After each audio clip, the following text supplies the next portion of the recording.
Fishing with Grandma by Susan AVINGAQ and MAREN VSETULA, illustrated by CHARLENE CHUA.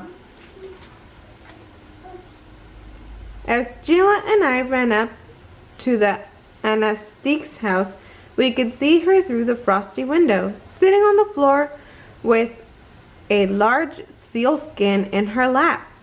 My sister and I were excited for a visit with our favorite elder, and we were hoping to convince her to take us out for an adventure.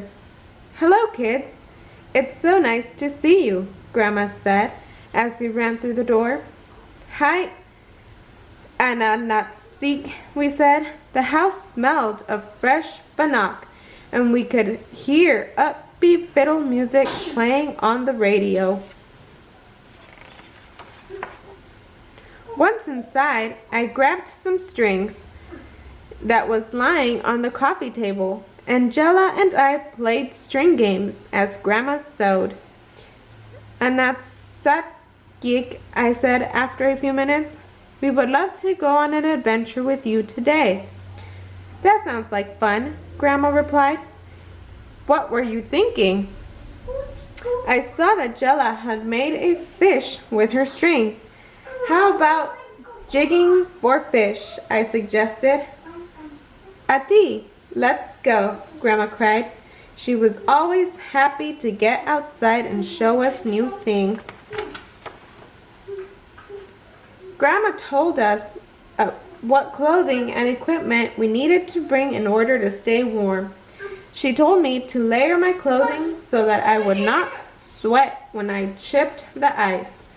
In the fall, when the ice is just starting to form, it is thin and perfect for jigging. Gila and I ran home and picked up all the clothes we would need for the day. A trip to the lake. "Aren't you kids lucky?" Mom exclaimed. Grandma prepared snacks and a thermos, and we worked together to get all the equipment from the shed and loaded it onto the ATV.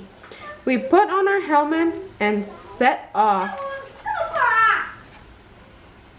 It was a crisp, sunny October day, and I was glad Grandma had told us to bundle up. There was already some snow on the ground, enough for people to harness their sled dogs. In the distance, we could see some Inuksuk on the hills north of the community. We held on tight as we drove down the bumpy road, rounding many turns towards the frozen lake. As we approached the ice, I could see it was very smooth and flat. There were already people jigging all across the lake.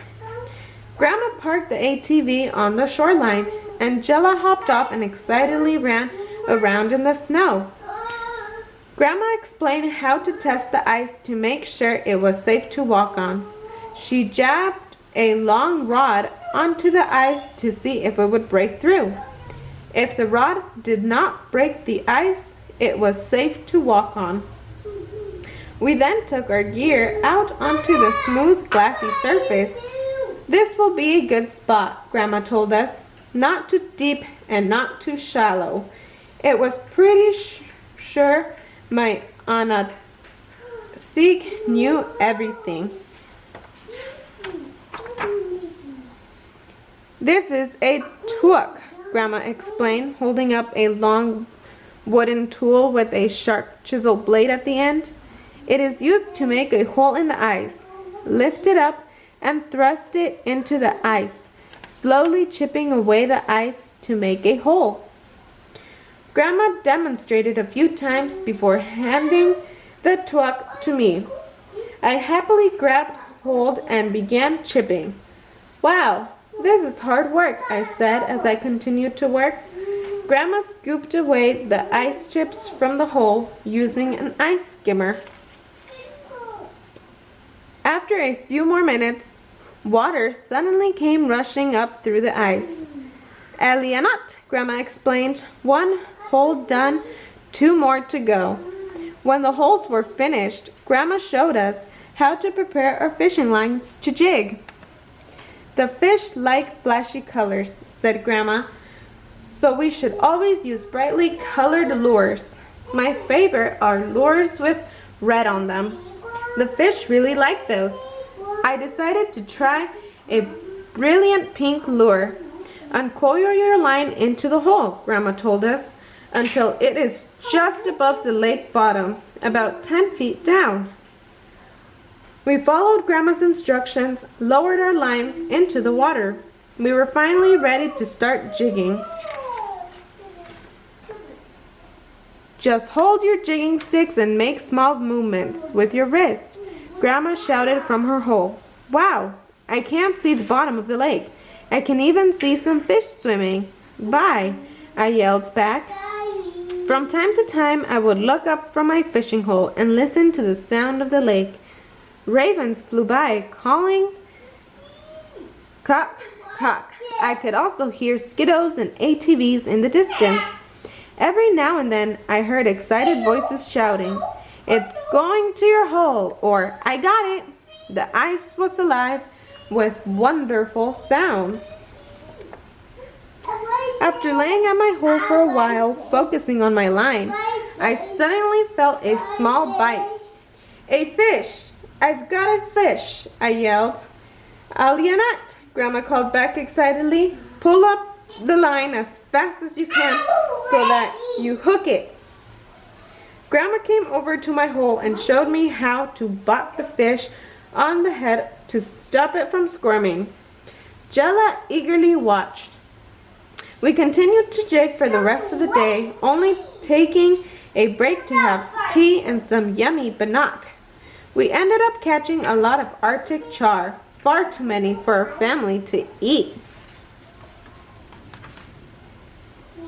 What will we do with our catch? Jella asked. There are many people who are not able to come out to the lakes. We will deliver fish to them, she replied. It is always important to think of others. At the end of the day, when we were back in town, we made deliveries, stopping at the homes of many elders to share our fish. When we got back to Grandma's house, she fried up the remaining fish and we had a delicious dinner with our parents. I felt so proud and also very tired from our great adventure with Grandma. Before we went home, Grandma gave us each a big hug. It is important to learn traditional skills and to know how to be prepared. Knowing what to bring, where to go, and what to do will help you always have successful trips, she said with a smile. I gave her a big squeeze and said, "Thank you for teaching us. I can't wait for our next adventure." Inuit fishing tools. 1. Fish line and jigging stick. A very simple fishing rod made out of wood and fishing line. Sometimes recycled hockey sticks are used as jigging sticks. 2. Ice skimmer. A hand tool used to scoop floating ice chips out of a fishing hole. 3. Took. A chisel used to break through the ice. 4. Ice probe. A metal rod used to check the thickness of thin ice. The end.